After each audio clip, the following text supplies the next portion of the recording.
loving yourself is the most powerful thing we can do, then everything flows. Everything flows beautifully. And I'm not talking about vanity or arrogance, because that is not love. That's always fear. I'm talking about just really respecting and appreciating this incredible, magnificent being that we are. You were born in pure love, all of you. And then what happens is we start to grow up and we start to listen to people that were frightened or critical or resentful or guilty. And many of us grew up with people like that. You know, if you grew up in a family where there was criticism was the norm, then you're going to grow up to be a critical person. You're going to look at everything in life as with criticism. And you probably criticize yourself and other people. And you won't enjoy life nearly as much as you could. But these are old family patterns. And it's very easy to blame our parents, and it's very easy to blame our childhood or our environment. But the problem with that is that it keeps us stuck. We don't get to be free. We get to stay in our victim thing. And that's no good for anybody. Then we just get to keep having our problems. But remember, you're in charge now. Doesn't matter what your parents said. Doesn't matter what anybody else did. Doesn't matter what you learned. What really matters is what you are choosing to think and say now. Because you're the only person that thinks in your mind.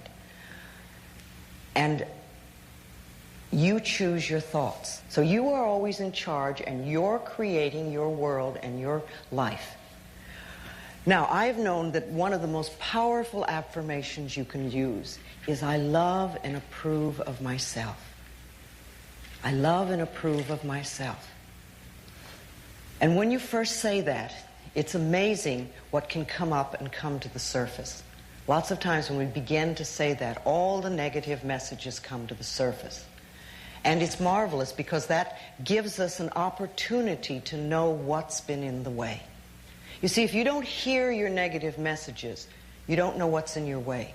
So when you start to do an affirmation like, I love and approve of myself, you want to really pay attention to what the negative messages are. Because they're the ones that are in the way. And when you find a negative message, if you could write it down, it's wonderful, because you want to think, I found a treasure. This is something that's really in my way and really creating a problem. Remember, we get to choose the way we think, and we can choose to change the way we think. It's always our choice. I want you to look in your eyes, and I want you to say, I love you. I love and approve of you exactly as you are.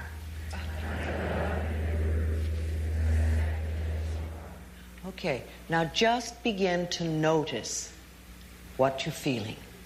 Don't judge it, just notice. What are the feelings that are coming up? Are they feelings of joy? Do you feel wonderful about yourself? Are they feelings of criticism or negativity? Don't judge them, just notice what's coming up. Acknowledge the negative message. Just acknowledge it, and you can always say, thank you for sharing. And realize that the negative messages that are coming up now are very much the things that are in the way of you loving yourself. Who would be upset if you really loved yourself? Okay. Who would be upset if you really loved yourself?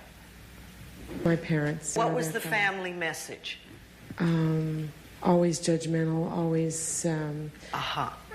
Okay, so you came from a critical, judgmental, resentful family. Right. Okay, fine. So you're a wonderful... Fearful. And fearful. Oh, boy, you really got it all.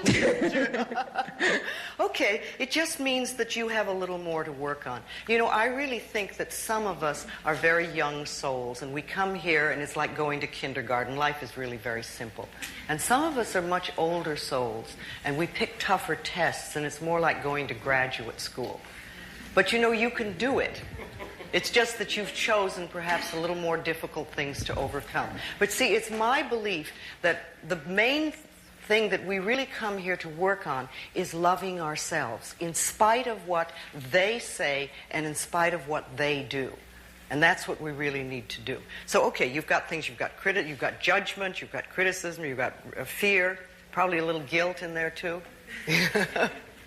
Okay, then I like to always think of that we can go beyond our parents' limitations. You know, they had a limited way of looking at life, and you were a very good little child, so you learned what they taught you.